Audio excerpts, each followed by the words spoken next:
كيفاش كنستغل المهم كنسمع مجموعه من التلاميذ وكنحاول نشوف الباجاج اللي عندنا في الاسترونومي في الدومين ديال الاسترونومي. فالحمد لله تلقيت مع مروه اللي كنسولها اي سؤال كتجاوب ليه، فعارفه لي ديستانس ليبيسور ديال لي بلانيت، عارفه بزاف ديال النوسيون فصفوا عليها من جديد. Et maintenant, je vais laisser la parole à Marouane Khafé, qui va continuer en français, qui va parler avec nous un petit peu à propos de voyage dans l'espace. Est-ce que vous êtes avec nous ou pas? Oui. Tu peux commencer maintenant. Bonjour, je me présente, je m'appelle Marouane Khafé et ma présentation s'intitule Voyage dans l'univers. L'astronomie est à la portée de tous. Oui, il suffit d'aller dehors dans une nuit où le ciel est bien dégagé pour faire de belles observations. Comme les étoiles, les constellations et la Voie lactée. Le ciel doit être bien dégagé, sans pollution des aérosols, avec un horizon plat. Savez-vous qu'on pouvait observer les cratères de la Lune avec de simples jumelles? Oui, mais pour observer les nébuleuses, les galaxies ainsi que les planètes, il faudra se servir d'un télescope. Notre ciel est l'horizon des événements. C'est la réflexion de la lumière dans le spectre des objets célestes.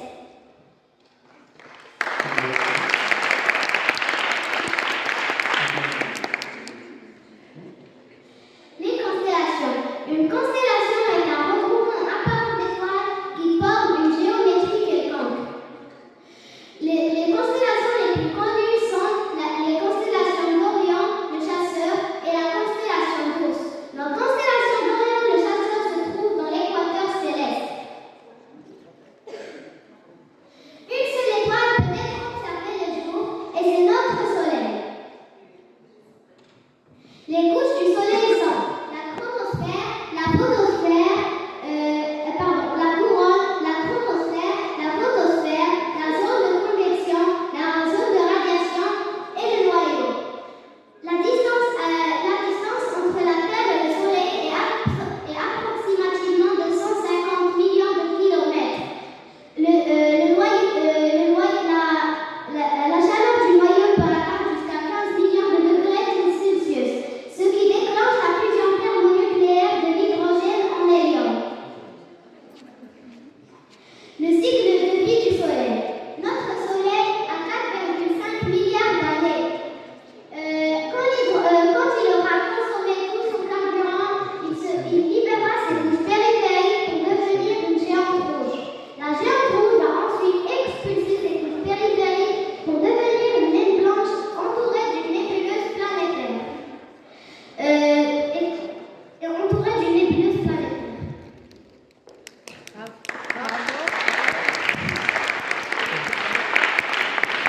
Voici un exemple de nébuleuse, mais malheureusement ce sont de fausses couleurs.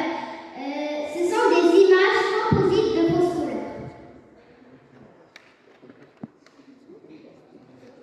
Voici deux exemples de nébuleuses. La nébuleuse de l'œil des chats, qui est située à 3600 années-lumière de notre Soleil, et la nébuleuse de la Lyre, qui est située à 2300 années-lumière de notre Soleil. Et au milieu de chaque nébuleuse se trouve une naine blanche. Voici le cycle de vie d'une étoile. Une étoile commence sa vie par une nébuleuse de gaz de poussière interstellaire.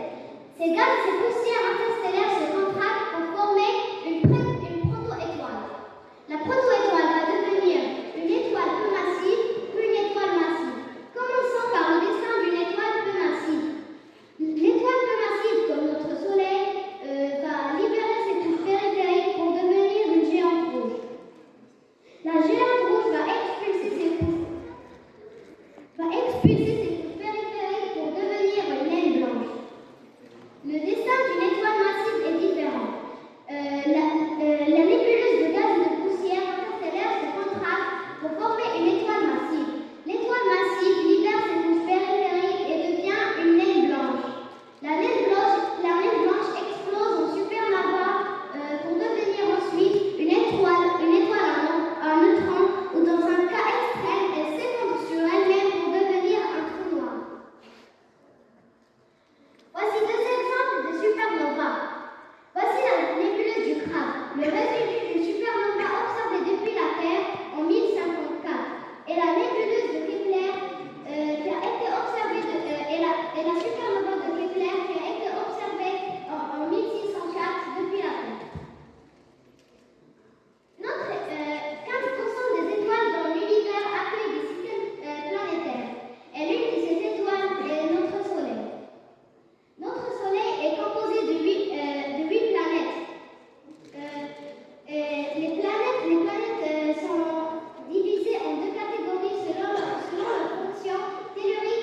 Merci beaucoup Marois, pour cette belle présentation. J'espère que vous êtes passionnés et aimez beaucoup cette présentation à propos de voyage vers l'espace. Commençons par la Terre jusqu'aux super des galaxies. Merci beaucoup Marois pour cette présentation et la découverte à propos de l'espace. Voici un cadeau pour toi Marois. Prochain astronomer Amazon Space. Inch'Allah.